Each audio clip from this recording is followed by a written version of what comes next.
About 3 weeks ago, I promised another video on the installation for Bluerail's board, which allows you to use your iPad, your iPhone, and to connect to your locomotive and run it on your layout. And so I did a small box opening for that, and now we've completed one installation.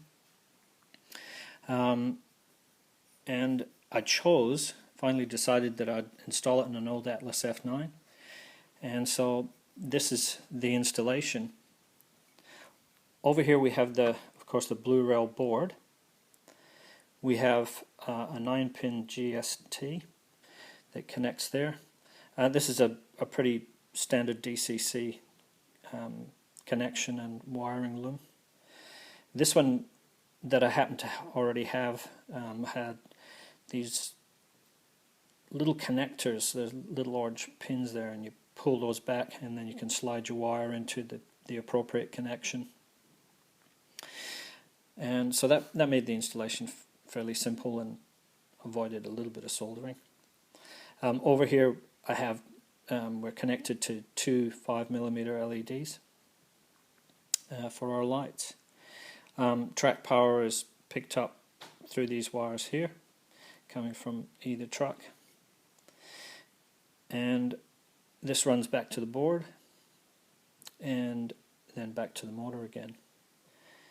If you go to Bluerail's website, there's a lot of instructions and guidance there, and if you follow those instructions and guidelines, really the installation isn't really that difficult. I think the hardest part is just figuring out where all your parts are going to go and how you're going to mount them.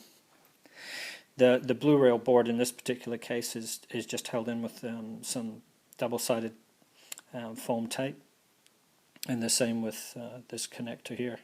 Of course, you don't need to use something like this. It's a little bit bulky, and you could just as easily solder your wires together, and I use a bit of shrink wrap to insulate them. So the installation went quite well, I felt, and as I said, I chose this old Atlas F9, probably not the pick of a lot of people's locomotives, maybe because it's fairly old, has a lot of older technology in it, but they actually can be repaired quite easily because they have some inherent difficulties. The axle gears often split.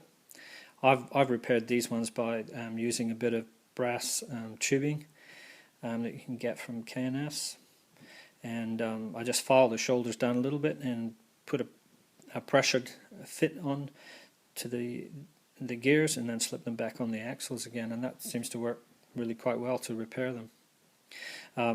The trucks tend to fall off, they break quite easily, but I've used a bit of angle and created a recess in the truck, and they mount very securely now, and they won't break off that easily. I've also installed my own pickups so that the locomotive runs a bit better, because the pickups would just break off when the side frames would break away. Up here in where the gears are and the housing, sometimes the axles will break. They're just molded plastic, and they can snap quite easily. But these can be replaced by using a piece of 3mm shafting, and you're off and running again. So, an old locomotive, but easy to repair. So I'll put this back together again.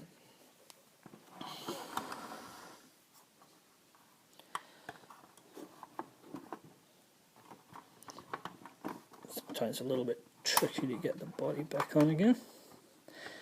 These things are never as cooperative as you want them to be. So there we go. And then we'll reinstall that on the track.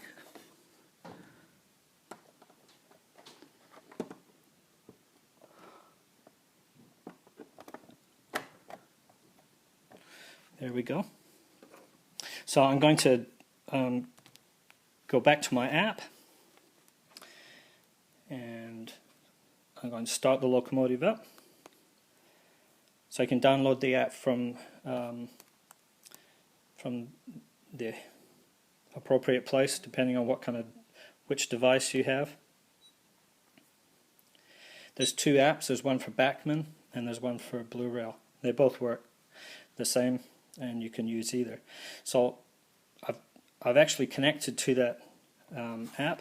This is what the app looks like when you download it and start it up. There's several different faces that you can use, and so you can choose that in the app, and you can see up the top here that the locomotive is already connected. So we'll just go ahead and start that up.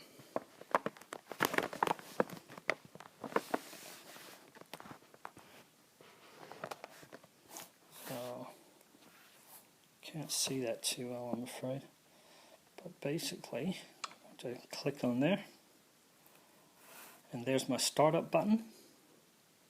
And there we go, the locomotive started up. And I get some sounds with the, as you can hear the engine running.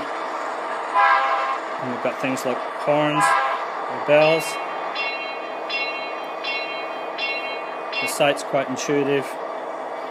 You just tap things.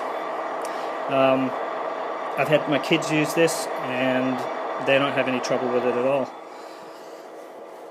So it's definitely kid friendly. You can even make sure that you put in the speed that you want to use so the kids don't go berserk. So we'll just use the blue button here, and I like personally to just to tap that. There we go, we can see the locomotive is off and running.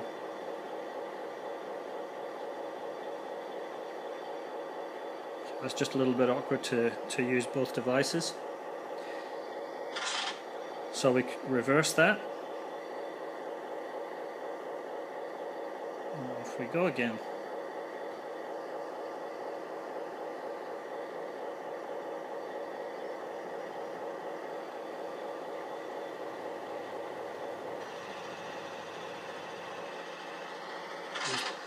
Move it backwards again.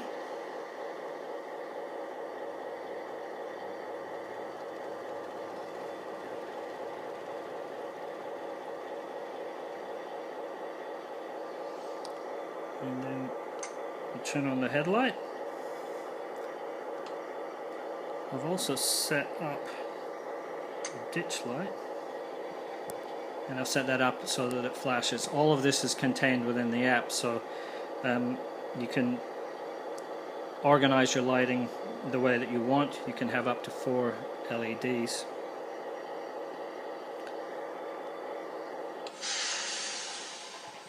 Whoops. That was an accident. I didn't mean to shut it down.